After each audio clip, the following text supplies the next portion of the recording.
That's from before when it was sitting there. I know, but it's, oh no. Oh my God, that's weird.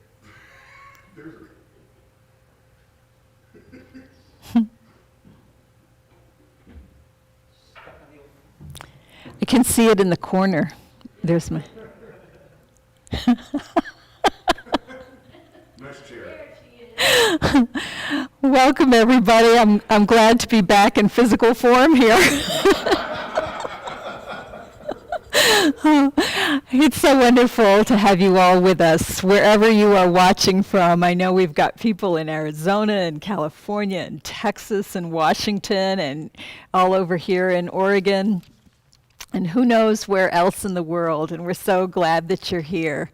Unity is a place where you are welcome exactly as you are. There is nothing you need to do to become eligible to be here. You just are welcome because that the light of the divine expresses in each one of us.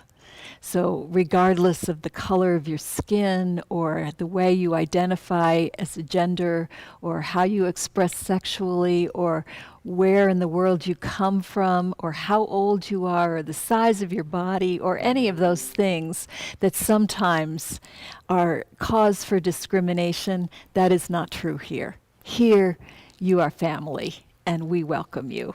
So let's say our mission statement together. We are welcoming, multi-generational, prosperous community, embodying love and awakening spiritual consciousness. So let's move into song with Soulshine.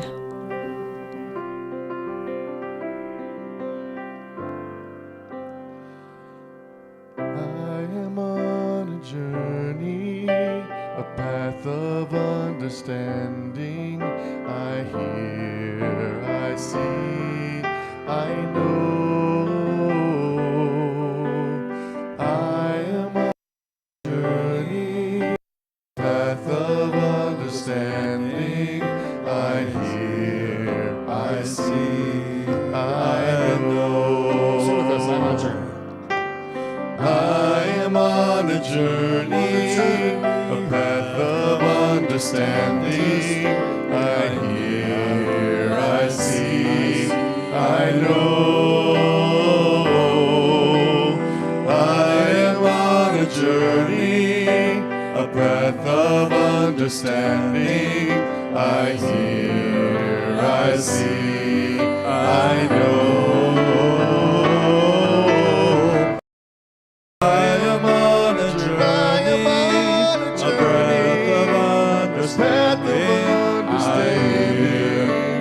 See, I know.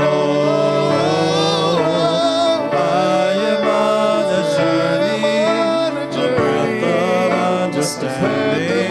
I hear, I see, I know. Wherever we go in peace. Wherever we go in love. Wherever we go, we are one. Wherever we go in peace. Wherever we go in love. Wherever we go, we are one. Wherever we go in peace. Sing out. Wherever we go in peace. Wherever we go in love. Wherever we go, we are one. Wherever we journey in peace of understanding, I hear, wherever we see, I know. I am on a journey. Let's say, I'm on a journey. I am on a journey. I am on a journey. A path of understanding. I see, I know.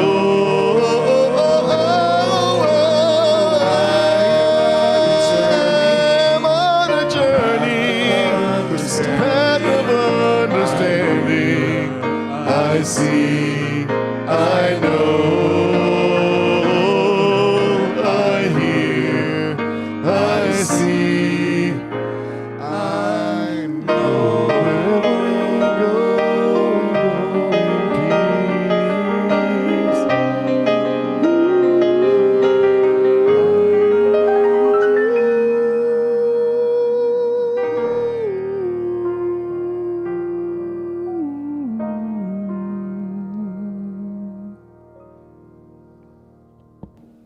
Oh, those were beautiful. Thank you so much, Soulshine. I've forgotten about that song, The Path of Understanding. That was perfect for today. So let's turn it over to celebrations with Claire Kubota. Good morning. How are you guys doing today? Everyone good? Good? I'm getting a thumbs up from the Soulshine team. So glad you guys are all here. And I've got lots of celebrations this morning, so let's get started. Donna Benjamin, who has been with us the past couple of weeks. It's so fun to have you here, Donna. Thank you. And she does those cool drums. I love that addition in there. But she and Donna Wolf and Suzanne Landry have been heading up the health and wellness team. And she is just celebrating, taking a little pause. They're not going to be doing sessions this March. However, it's because they are fueling their energy and planning some awesome stuff for April. So you guys be sure to check out the calendar for that, and we'll be announcing that, and that's Sunday evening. So no March Health and Wellness Ministry, but starting back up in April. Let's see, Jim was celebrating this morning. He said, I am celebrating spring. My daffodils are starting. And then I looked out the window and saw snowflakes starting to come down. So Jim Pasmore, don't speak too soon. You're going to ruin it for us. So I don't know that spring is totally here in Bend yet, but it's peeking out and random spots. Kristen Hawkins will be visiting the Big Island. I'm super jealous about that. So you enjoy some warm weather and put your toes in the sand and the ocean for me. Let's see, Carol Fox is getting her field plowed today in preparation for her cute goats. She's got some more baby goats coming this spring. So she always welcomes her Unity family to come out and see the new little babies. So their field's getting plowed today so they can have lots of stuff to eat. Marilyn Hollern, who is now living in the valley, she is getting spring over there. And she has moved into a new house, which is super fun because she said, I have no idea what's going to come up this spring. And she's got all kinds of beautiful flowers already starting to bloom and more surprises to come. So that's always exciting. And Mita, as you have noticed, is not here this morning. We have Oksana, her friend Oksana, stepping in for her. So we're super grateful to have Oksana here. Thank you. But I wanted to celebrate Mita's skill at keeping up with her sign language as well as petting Zeke every time he goes over to see her while she's doing service. So celebrating your skills, your amazing skills, Mita. Victor is celebrating the birthday of Towns Van Zandt. So I don't know him, but apparently I'm sure I know his music. But Victor loves celebrating. He's got some music heroes that he loves to celebrate their birthdays. Let's see, and Unity family member Kelly McGuire had surgery this past Thursday and is recovering and healing beautifully. So that is great to hear. Let's see, Laurel had a beautiful celebration. Laurel Allen Forrest was celebrating. She's just finally feeling her light for the first time in a long time. And I'm sure that's part of her being part of this family, as well as having her fiancé Kevin at her side. So she wanted to share that. And yay, Laurel, way to go. I'm so glad you're connecting with your light and feeling that, because that's a big, important thing.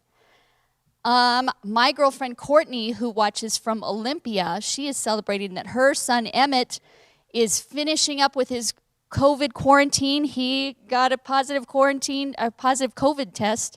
And I'm sure it's because of all the medicinal healing things that his mama dropped off at his door, that he is now finally on the mend and feeling better and out of quarantine, I think starting tomorrow.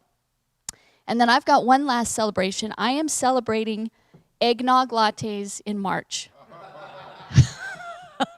I love eggnog.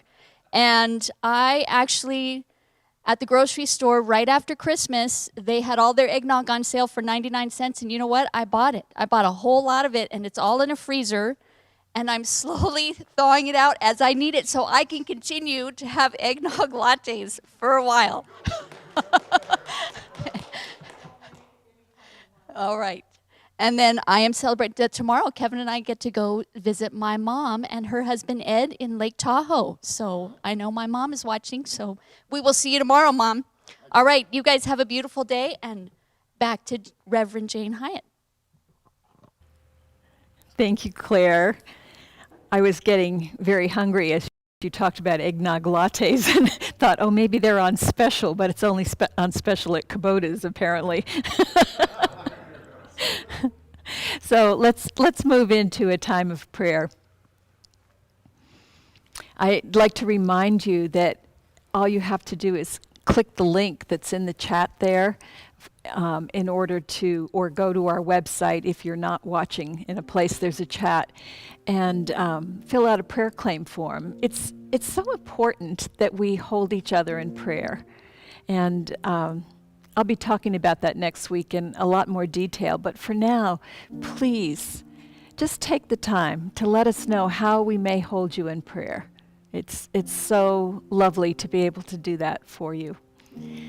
And right now, we just hold all of the people in our hearts, the ones that are dealing with surgery issues and big healing crises that we know about or are recovering from them. The people who are like my granddaughter, who are little and still in NICU and working on getting the strength to be out in the world. For them, for strength and vitality, and for their moms and dads to have courage and patience and faith that those little babies know exactly what they're doing, and they have wonderful, supportive nurses. For the people who are without a house at this time, whether they're living outside or they're just looking for their place that will be a safe place. I know there are many people who are in transition. We hold them in our hearts and know that there is a place for each one of us. There are no spare parts in this cosmos. We are all creations of the divine, and we come hardwired with everything that we need. And as we know that truth for ourselves, and we know that truth for one another, we are able to move past circumstances that are troubling and into the field of life and fullness and love. And we claim that now for each one. Whatever the challenges may be, whether it's a broken heart or angst in a family, or just the pangs of growing up and trying to make your way as an adolescent, whatever it may be, we hold all of us in our hearts right now. And we say all is well and all will be well. For we are now and always the beautiful, holy expressing. And so it is. Let's sing.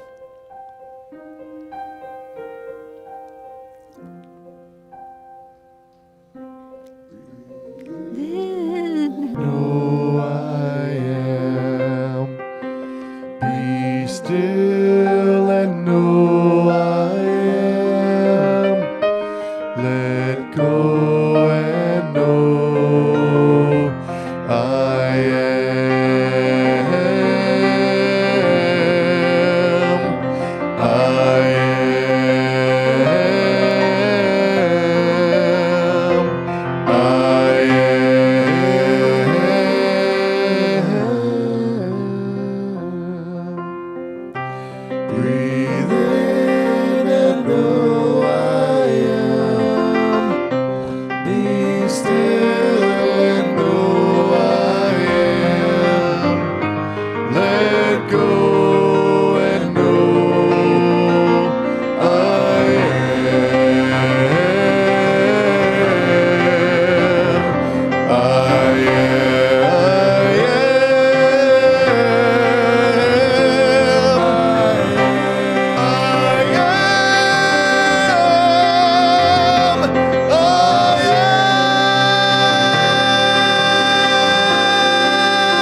Let's say together, love is our ultimate reality, everywhere present and whole.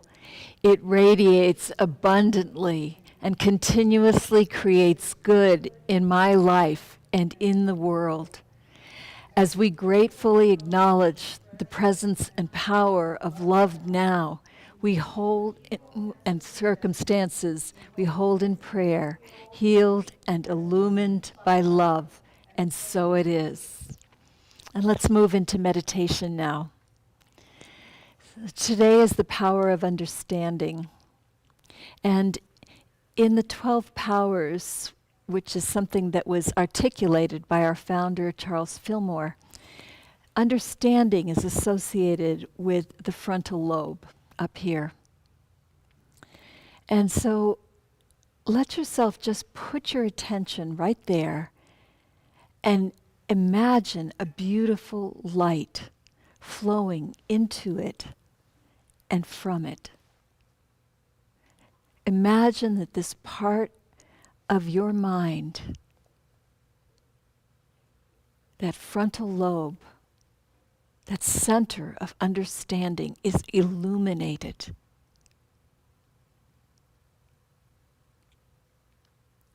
Imagine it being flooded with grace.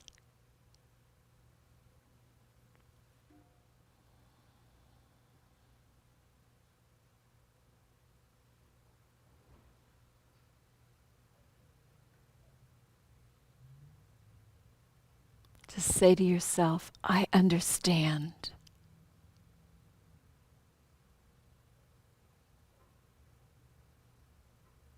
I embody the power of understanding.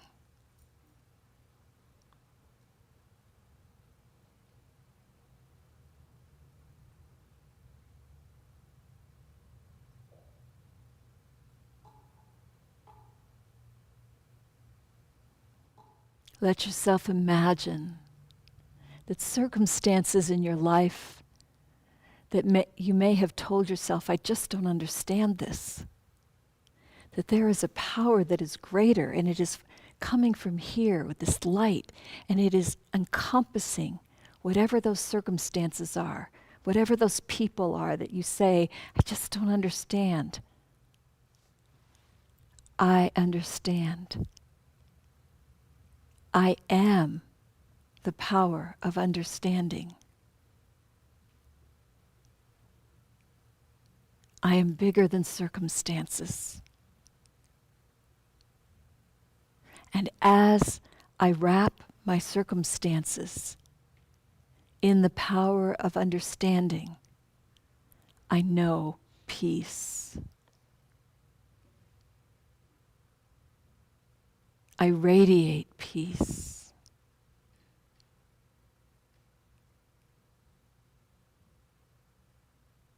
People feel safe in my presence because of the power of my understanding.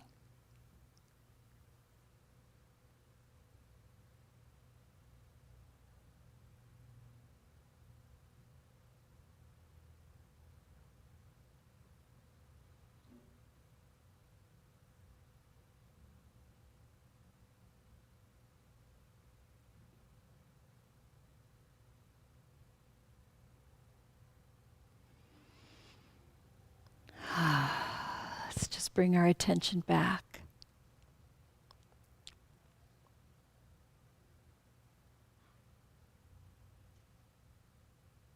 We are so grateful to spend this time in meditation together. And we move now into song.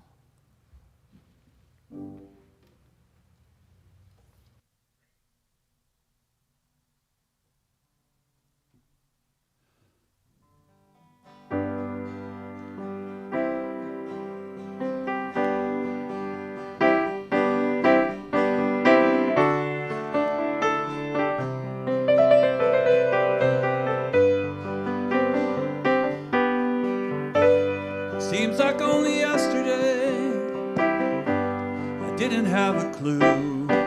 I stood alone not knowing where to turn.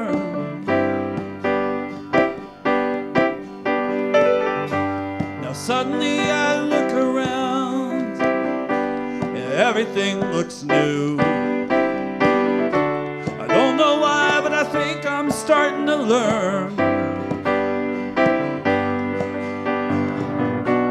They call it understanding, a willingness to grow. I'm finally understanding there's so much that I can know.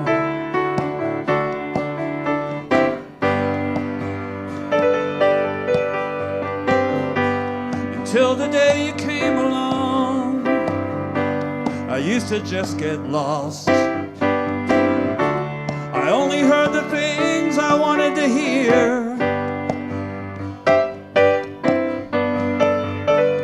It always seemed like no one cared, but then you took the time.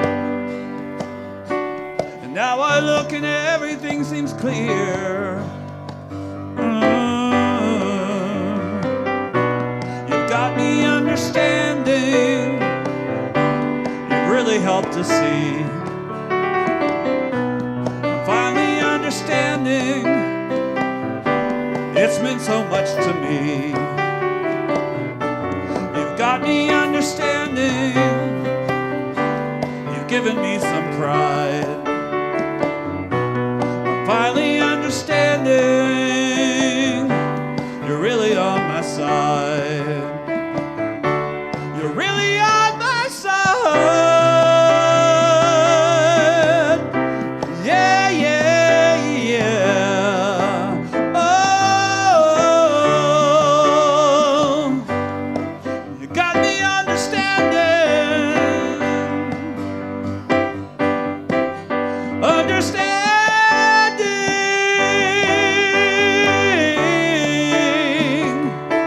You got me understanding. Oh, yeah. Understanding.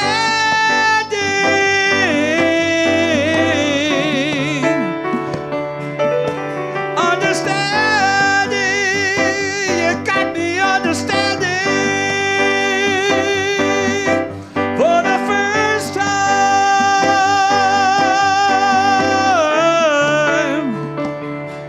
you got me understanding,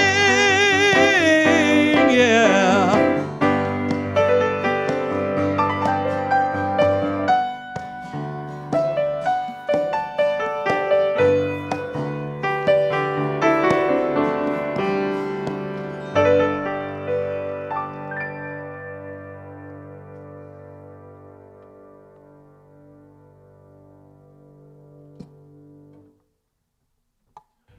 Wow. I didn't think you could do that even better than the original, but you managed it. I loved that. So today we're talking about the power of understanding, and it's something that's an evolving power. We have access to it fully, always, but our ability to access it evolves. That's the evolving part. I think about with my grandchildren, my almost 3-year-old is very proud that he knows his last name. I'm Colton Farrell, he now says. And my 9-year-old grandson, on the other hand, he's more likely to say, oh, NDC, because he likes to use his initials.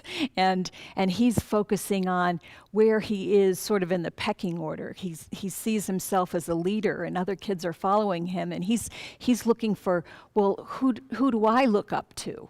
Where do I find my next focus so that I can grow? So it's a very different level of understanding of who he is from what Colton has. And we grow in that. Circumstances change. When our circumstances change, our understanding evolves. So I've talked to my daughter who just has little baby Hazy who's in the hospital, and when Hazy was born, she said, as I'm sure many of you who are mothers or fathers have said, wow, I didn't realize that my world could be so big. I didn't realize that my world could suddenly start revolving around somebody new, like the way that it has. It's like everything got rearranged and she understood her life differently. And I know some of you have had that experience. Maybe it isn't with the birth of a child. Maybe it's something else that's come into your life that has totally rearranged it. We've talked about Kelly, who had surgery this week, and even though that was a very difficult experience, she moved into this place of understanding about how much she was held and loved, not only by this community, but just by the cosmos, by life itself. It completely expanded her experience of life, and she understood in a new way. I have a friend who told me that she got a new job this week, and this is somebody who's struggled to find good work, and she told me that she understood finally how she had been hobbling herself with the beliefs that she had. She had beliefs that she was poor, that she was too old to get a job. She's an artist, and so she told herself, you can't make money as an artist. And she had all of these ideas. And that's using the power of understanding. It's just using it incorrectly. And we do that, right? We all have beliefs that are not serving us. And this power, if we focus on it and we focus on the pure light of being that we are, and we bring it into that area, we begin to illuminate what is true. And we begin to let go of beliefs that are not serving us and open ourselves to beliefs that do serve. It's always possible for us. Society changes too, as you may have noticed. And when society changes, there are new understandings that come into the collective consciousness. So way back in the year between 60 and 80, somewheres in there, the temple was destroyed in Jerusalem. Now, for the Jewish people of the time, the temple was everything. It was their place that God lived. And that was what made them sacred people, was that they had their temple. And when it was wiped out, and not only was it wiped out, but many of the rabbis were destroyed in the process when it was overrun by the Romans. And that was a terrible, just wrenching experience for them. And they had to examine their identity as a people. Who were they if they did not have a temple? And from that emerged the whole system of synagogues. And from the synagogues later emerged the whole idea that people could be followers of Jesus, followers of the way, that began in the synagogues, but not be Jewish, not have to do things like circumcision and the dietary practices that were part of it, that it was a whole new way. So this was a change in consciousness, a change in understanding that began with an event that was very difficult. Another event that happened was that the printing press was invented in the 1400s. And it was less than 100 years later that Martin Luther was banging his 95 Theses on the door, and Protestantism was beginning. And 2 weeks after he banged that thesis on the board, 5,000 copies of the Bible in German had been sold. So there was an opening to understanding the Bible in your own language. There was an opening to understanding that regular people, or at least people who could afford to buy a book, but it grew, that you didn't have to be a rabbi or a priest in order to read the Bible. It was a huge shift in understanding that each individual has access to knowledge of the sacred, that each individual has the power of understanding and can interpret what they read for themselves. That was huge. Many of the people who are in this community lived through the Vietnam War. And at that time, There were many people, especially the younger generation, who were protesting that war. We didn't feel like that was a just war. We didn't feel like we belonged in that war. And what was happening at that time in society, fueled by that younger generation, was that we were questioning authority. That was a new understanding, that instead of just doing what you were told, that you had the ability to question authority.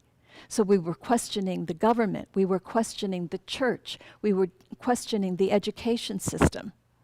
And things changed in massive ways during that time period. And behind all this is the power of understanding. It's a new consciousness. Today, we are dealing with a huge shift in society. We have a pandemic that we're still dealing with. We have a crisis in the climate and loss of species and all the weather that's happening. We have politically divided as a nation. We have a new awareness of what is happening to people of color and the discrimination that is there for them. And we have to ask ourselves, what understanding will come of that? There are some understandings that I've started reading this book called Caste. I don't know if you've read it, but I highly recommend. And it's talking about how with people of color, it isn't just the color of their skin. That's not the issue. That's just the easy identifier. But it's really about caste, that we have a society here in the United States that is founded on caste. And that we have to look at that and change that. So it's a widening understanding of what the issue is and how discrimination can continue to occur in the way that it does. So when we have big changes in society, it opens the door to changes in consciousness. And so we need not be afraid of the changes that happen because we have this power of understanding. On a more personal level, when things happen in our lives, we can look at what lies beneath it. So the power of understanding helps us to listen to ourselves more deeply.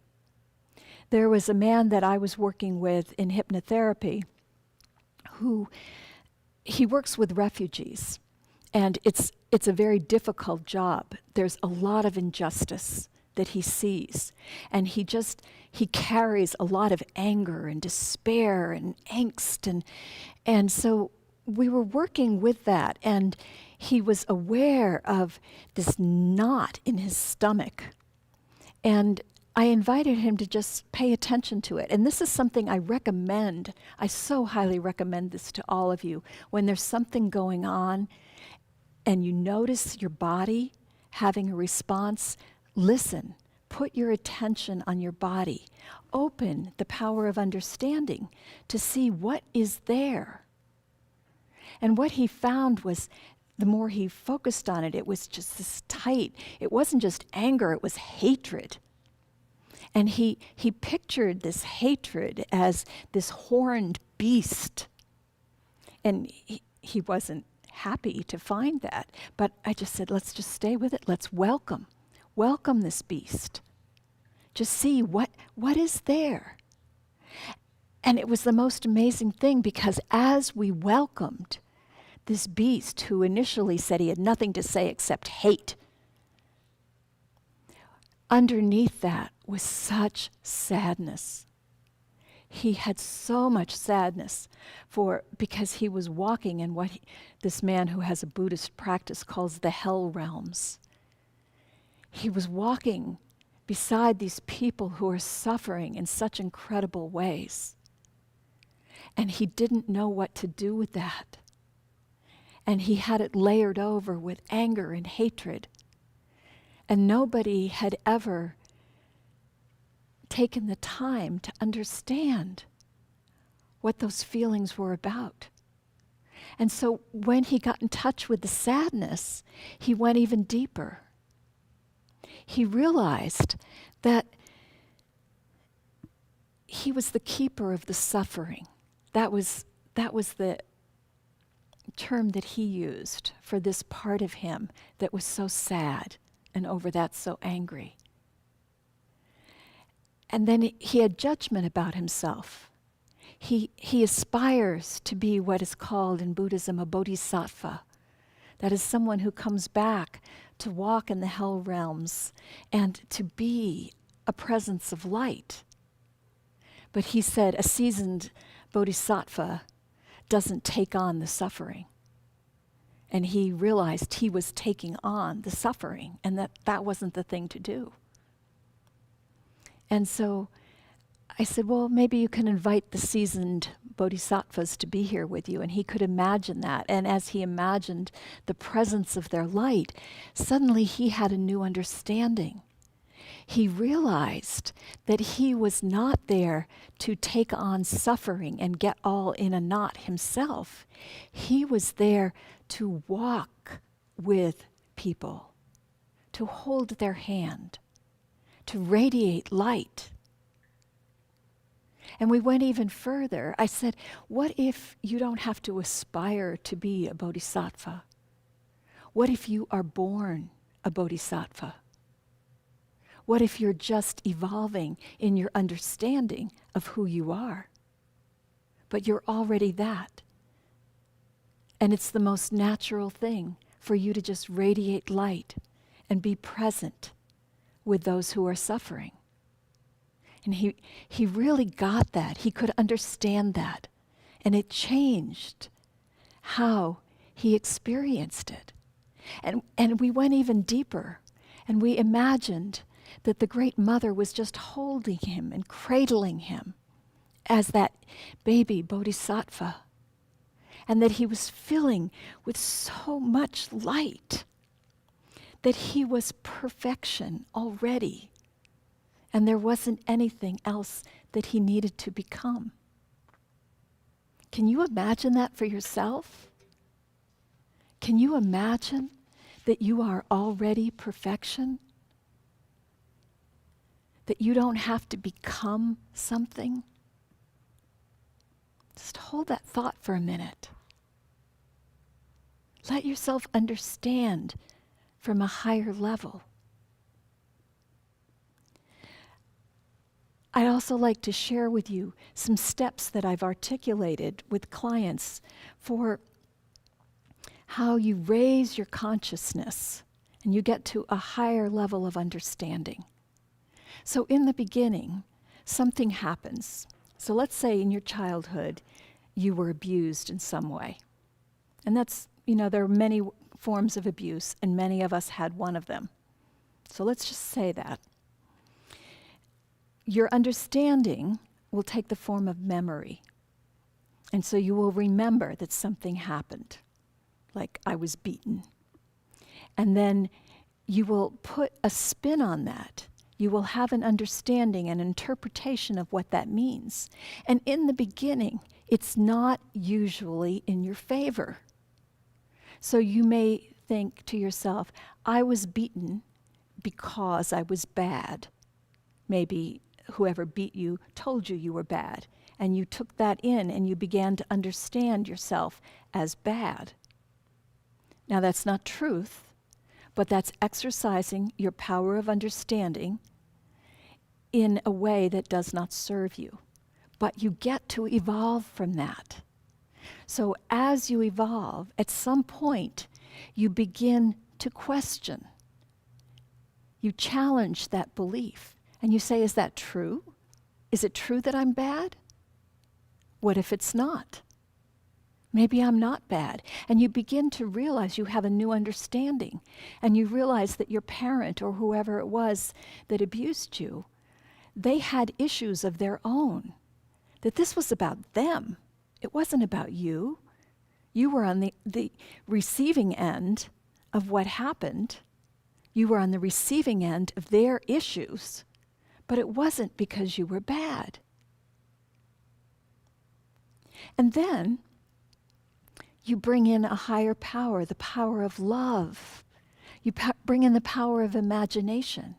And they shift your understanding because these powers all work together. So you begin to love the child who lives in your memory.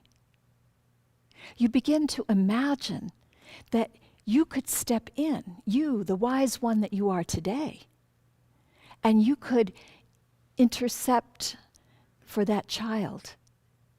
You could imagine taking the child out of that situation. You could imagine standing in front of the child and stopping the abuser.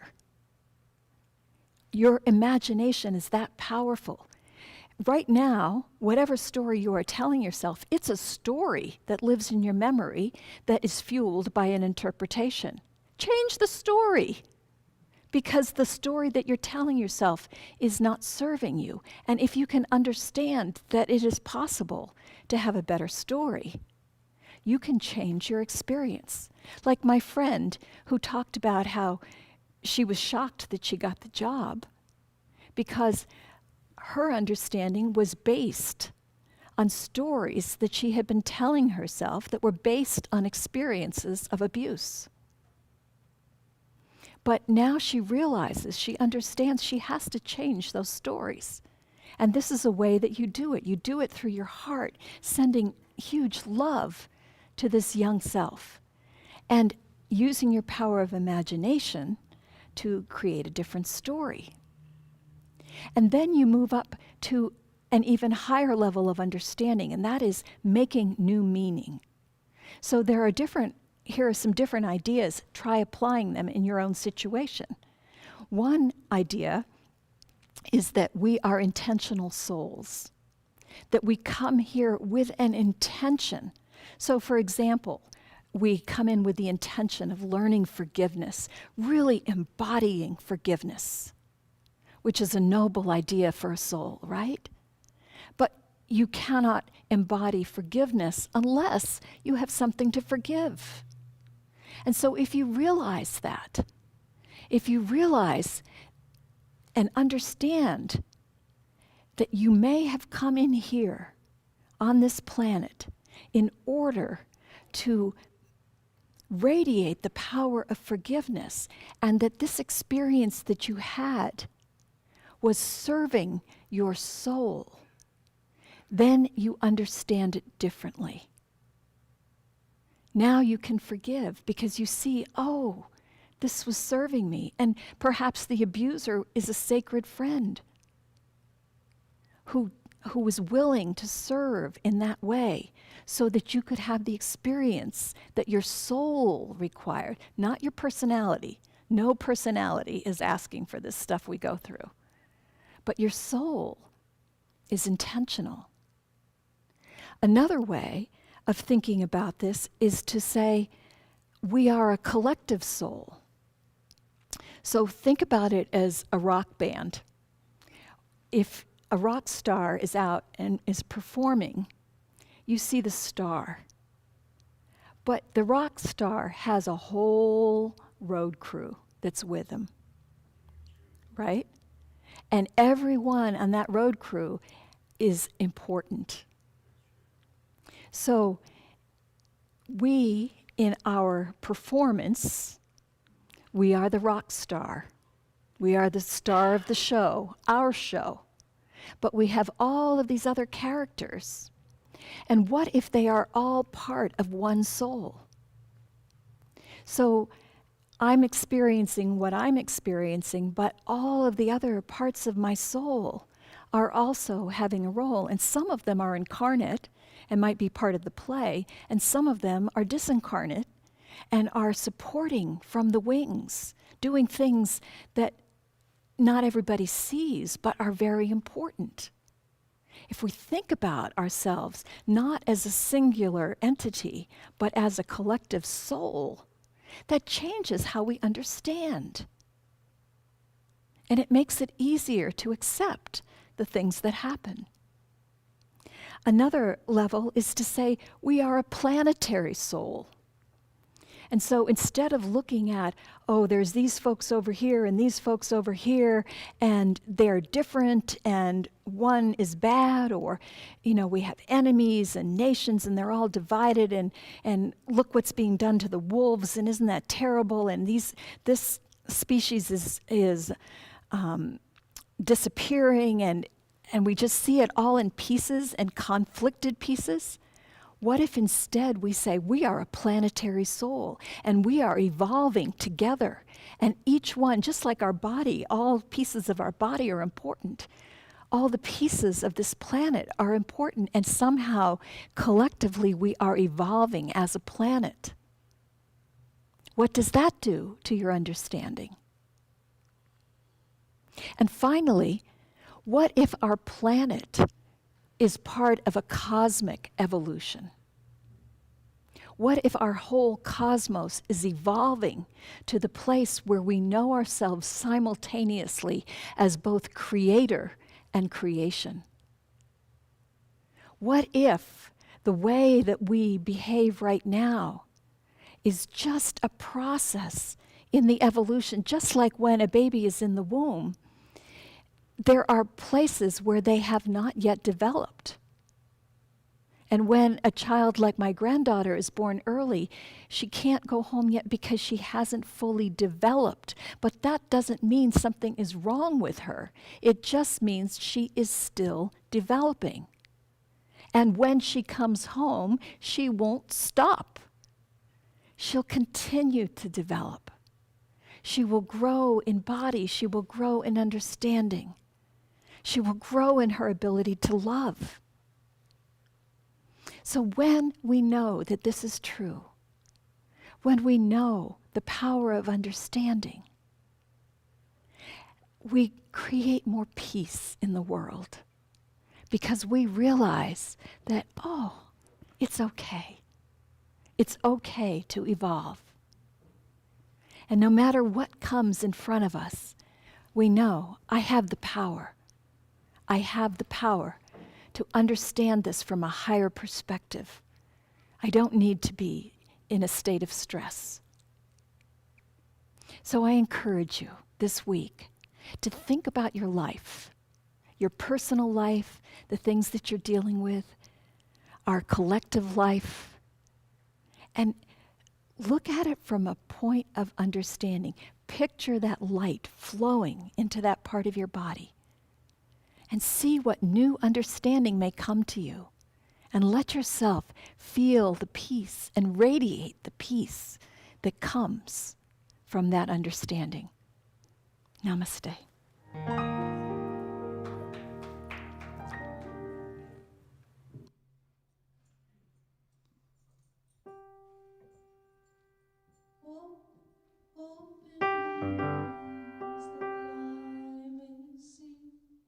Glimpses of truth thou hast for me. Open mine eyes and illumine me, Spirit divine.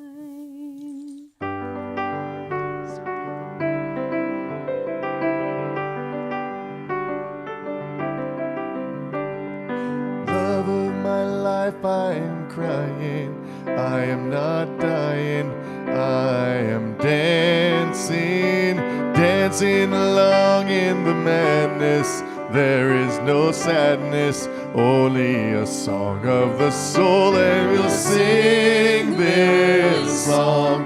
Why don't you sing along, and we can sing for a long, long time. Why don't you sing this song?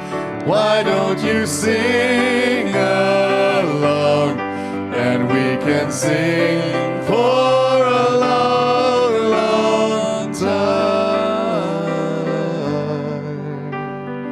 What do you do for your living?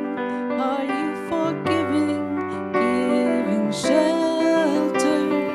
Follow your heart, love will find you, truth will unbind you. Seek out a song of the soul, And we'll sing this song.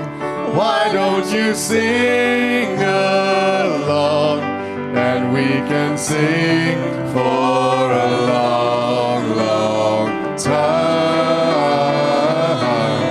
When you sing this song, why don't you sing along, and we can sing for a long, long time.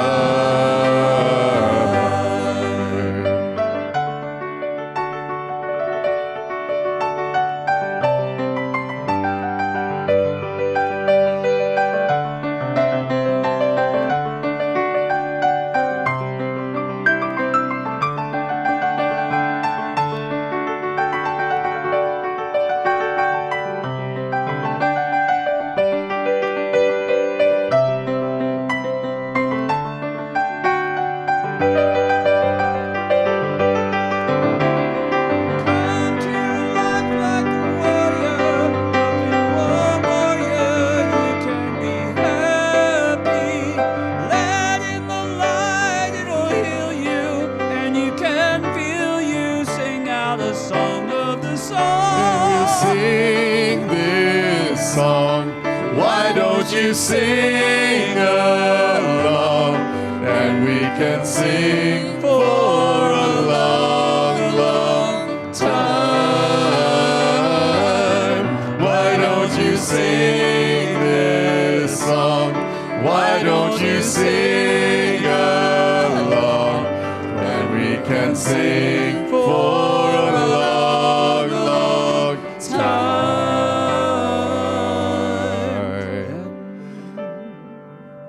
Love of my life, I am crying.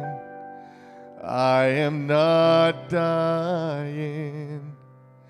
I am dancing, dancing along in the madness. There is no sadness. Only a song of the soul, and we'll sing this song.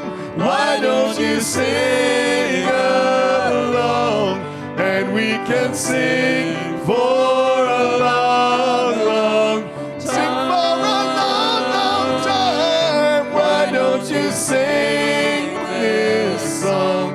Why don't you sing along, and we can sing for a long, long time.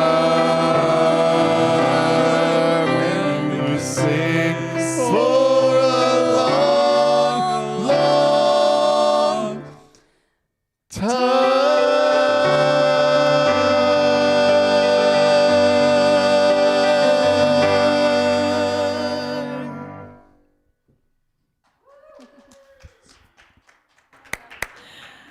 Wow, you all are on fire today. That is beautiful. So, we have a few announcements today. I'm so excited. We are starting up spirit groups, and we have sign-ups available on our website. Just go to the unitycentraloregon.org and then click on spirit groups, and you'll see all of them listed there. We have a couple of new ones that I didn't talk about last week that I want to highlight for you. One of them, Jenny Davis is offering Navigating the Pandemic While Living Alone. So for those of you who are living alone, you're probably thinking, finally, it's going to be a wonderful group. She's an amazing facilitator. So it's going to be a chance to get to know one another, to share what your experience has been like during this time, and maybe strategies that are helping, share hobbies with each other, just have some fun. And even if you have a housemate, but it's not somebody that you feel particularly connected to, you could still be part of this group. So that's one. And then another new one is Nourishing Wisdom that Suzanne Lamaggi is going to do. And this is a book. There's no book for Jenny's group, but this one is a book, and it explores the deep spiritual hunger that people have, and that there's no clear dividing line between mind and body, and feelings and foods. And for a lot of us, food is really a confusing issue, right? what should I eat? What should I not eat? And I eat what I don't think I should eat, but I still eat it, all of that stuff. So this is not a diet book, but it's an important, maybe the most important book you would read about food. And it's going to explore practical ways for bypassing habits and changing beliefs. So a wonderful one. I'm offering one on the 5 principles, which is something that we've done before, the 5 principles that are universal, really spiritual principles and foundation for unity. So if you're interested in that, I have 1 spot left. You can let me know about that. Also, I'm going to be doing a new member class on this Wednesday at 11 o'clock. And that's something where you go to our website and the member page, you just read all that information that's on there, or a lot of it is in podcast form, so you can listen if you prefer that. But you do that first, and then we get together in just a short class, and it's just an hour and a half, depending on how many people we have. So just let me know, and I'll send you the Zoom link if you're interested in being a member or just even exploring it at this time. And if you are a member and you haven't yet renewed your membership, please do that. You can do that right online, so it's easy. And after this service, we have the Zoom room lobby. So please hop on if you're not already on, and just chat with each other about what did you think of the service? What ideas are stirring and alive in you? And so that's everything, and I hope that you will make a donation. So when you think about this community and all that we offer and what it has meant to you during this pandemic, even though you could not come here, to know that we were still here, that we just didn't fold up and say, oh well, what has that meant to you? I invite you to contribute to that. Keep us going, keep us alive. When we had our meeting, our annual meeting, Dan Pebbles and Charlotte Oaks put out a challenge. They're offering to match $10,000 of donation to the building fund, which is separate than what we need for operations. But so far we have $3,500 that has been donated for that. So thank you for that generosity, and please keep it coming, because we have such great dreams. And speaking of those dreams, I just want to reassure you, if you came away from the annual meeting thinking, whoa, that's too big, or this or that, so much of it is not written in stone yet. It's like even the diagram is a schematic, and it's meant to have conversation around it and change, and we don't have the land yet. So everybody knows that with architecture, it changes when you have the land. But what we needed was something that we could have as a feasibility study to look at it and see, is this possible? Can we really make this happen? So a lot of what was presented in the annual meeting, think about this as prepping us for a feasibility study, giving you something that we could present that would make some kind of sense about how are we taking everything that we've heard from you over the years and putting it together into a dream. So these are the kinds of things we're up to. And when you make your donations, you're donating to that and all the people that will benefit as we continue to grow. So let's just sing together. So blessed, I am so blessed, I am so grateful for all that I have. I am so blessed, I am so blessed, I am so grateful. I am So blessed, I am so blessed, I am so blessed, I am so grateful for all that I have. I am so blessed, I am so blessed, I am so grateful, I am so blessed.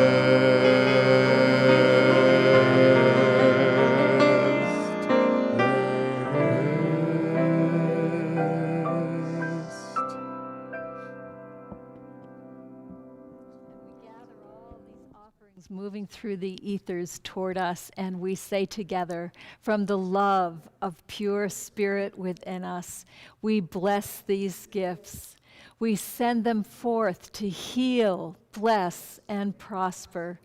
They are evidence of our faith and belief. They do good work in the world and return to us multiplied abundantly, and so it is. And let's just finish out with a prayer of protection. Please say it with me.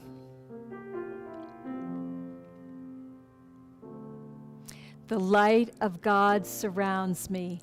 I am the light of God. The love of God enfolds me. I am the love of God. The power of God protects me. I am the power of God. The presence of God watches over me.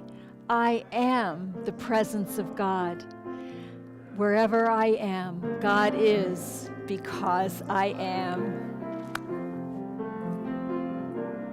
The light of God surrounds me. I am the light of God. The love of God enfolds me. I am the love of God. The power of God protects me. I am the power of God.